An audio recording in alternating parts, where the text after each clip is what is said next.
Assalamualaikum warahmatullahi wabarakatuh. Apa kabar teman-teman semuanya? Yang jelas sehat ya, tetap semangat dan optimis dalam meraih prestasi. Nah ini berjumpa kembali dengan saya Muhammad Teguh Arifianto di channel Teguh History. Sebelum kita ke pembahasan lebih lengkap, don't forget to subscribe untuk channel Teguh History agar channel ini bisa berkembang dan bermanfaat untuk semuanya ya. Terima kasih. Kita mulai. Let's go.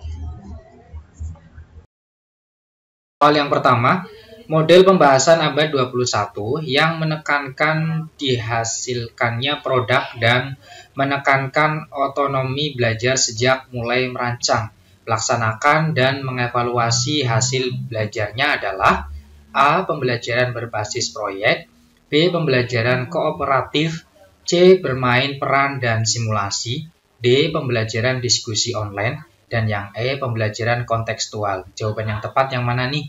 Untuk soal yang pertama, yang tepat adalah yang A ya, pembelajaran berbasis proyek. Nah kita bahas ya pembahasan di soal nomor 1 ini. Menurut Boss dan Krauss ya, model pembelajaran berbasis proyek atau disingkat PJBL adalah sebuah model pembelajaran yang menekankan aktivitas siswa dalam memecahkan berbagai permasalahan yang bersifat open-ended dan mengaplikasi pengetahuan mereka dalam mengerjakan sebuah proyek untuk menghasilkan sebuah produk otentik tertentu. Nah, ini berdasarkan buku kutipan dari Abidin 2007, halaman 167 ya. Nah, menurut Thomas, pembelajaran berbasis proyek memiliki beberapa prinsip dalam penerapannya. Nah, yaitu, ini diambil dari Wena ya, 2021 kutipannya. Sentralistik, nah, pusat dan strategi pembelajaran. Nah, pertanyaan menuntun, ya, menuntun siswa untuk menemukan konsep. Investigasi konstruktif, ini merumuskan pengetahuan yang dibutuhkan. Kemudian ada otonomi, ini otonomi untuk menentukan target sendiri. Kemudian realistis, pekerjaan nyata yang sesuai dengan kenyataan. Nah, ini adalah prinsip dalam penerapan pembelajaran berbasis proyek. Paham ya? Oke, kita bahas soal yang kedua. Seorang pendidik perlu memahami landasan pendidikan. Salah satu manfaat mempelajari landasan pendidikan bagi pendidik adalah yang A. Memahami berbagai karakteristik peserta didik sehingga memandang peserta didik sebagai pribadi yang unik. B. Menumbuhkan sikap berpikir kritis pendidik terhadap perkembangan peserta didik. C.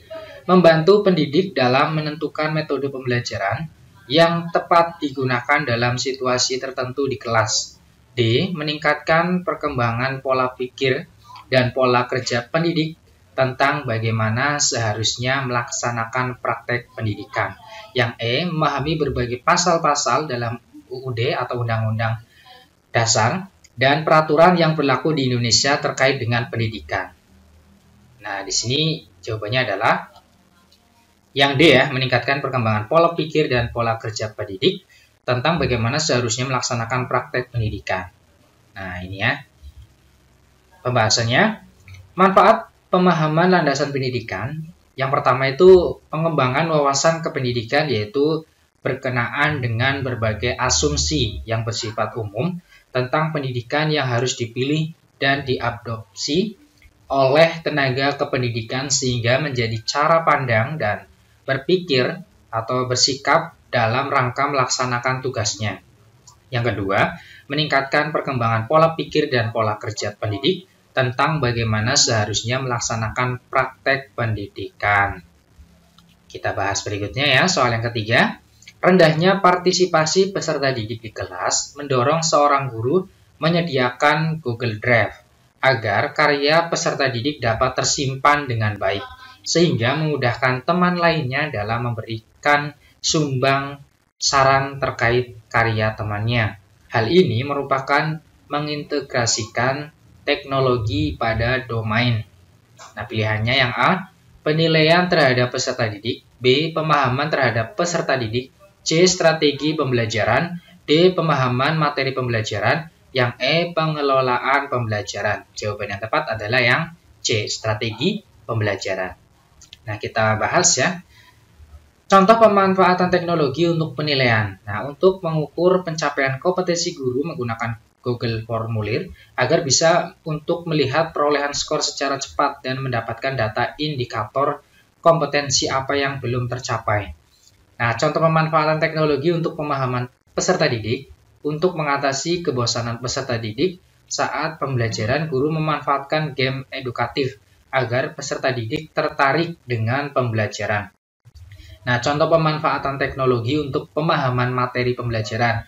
Nah, rendahnya daya serap peserta didik terhadap kompetensi tertentu mendorong guru memanfaatkan video edukatif yang terintegrasi YouTube dengan maksud agar peserta didik dapat belajar materi secara mandiri di samping di kelas. Contoh pemanfaatan teknologi untuk pengelolaan pembelajaran. Untuk memudahkan guru dalam menjelaskan materi. Misal kelas 10 ya, guru memanfaatkan slide PPT atau PowerPoint. Nah, ini adalah contoh pemanfaatan teknologi ya dengan berbagai aspek. Next, kita bahas soal yang keempat. Ari adalah anak rajin, memiliki sikap yang baik, dan bahkan sering mewakili dalam kegiatan Olimpiade Sains Nasional. Tapi pada hasil laporan belajar, dia memiliki 5 nilai yang di bawah KKM. Tindakan Anda sebagai wali kelas adalah A. Siswa tersebut tetap naik kelas dengan pertimbangan peserta OSN. Yang B. Meminta masukan dari guru-guru terkait naik tidaknya. C. Mendiskusikan dengan orang tua Ari ya, terkait masalah ini. D. Tidak naik kelas karena tidak memenuhi kriteria kenaikan kelas. Naik kelas karena sikap Ari baik. Jawaban yang tepat adalah yang D. Tetap ya. Kalau sudah tidak memenuhi kriteria, maka tidak ada toleransi.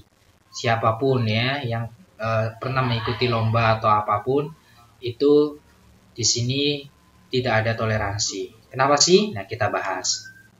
Peraturan Menteri Pendidikan Kebudayaan nomor 23 tahun 2016. Nah, kompetensi inti 1 dan kompetensi inti 2, kompetensi sikap minimal baik.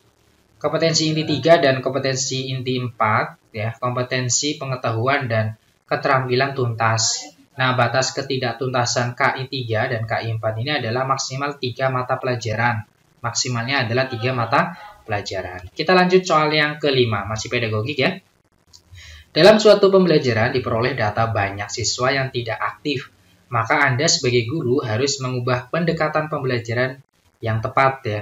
Pendekatan yang tepat untuk mengatasi hal tersebut adalah A. Konstruktivisme, B. Kontekstual, C. Saintifik, D. Deduktif, dan yang E. Induktif. Jawaban yang tepat adalah yang C. Saintifik. Nah, pembahasannya adalah yang A ya, membentuk konsep sendiri. Ya, ini saintifik. Kemudian yang B. Membuat pembelajaran bermakna. Yang C. Pembelajaran aktif. Ya, sama. Yang D. Pakem konsep, berpikir logis. Dan yang E. Terampil dalam membuat kesimpulan. Nah, ini adalah ciri-ciri pendekatan saintifik.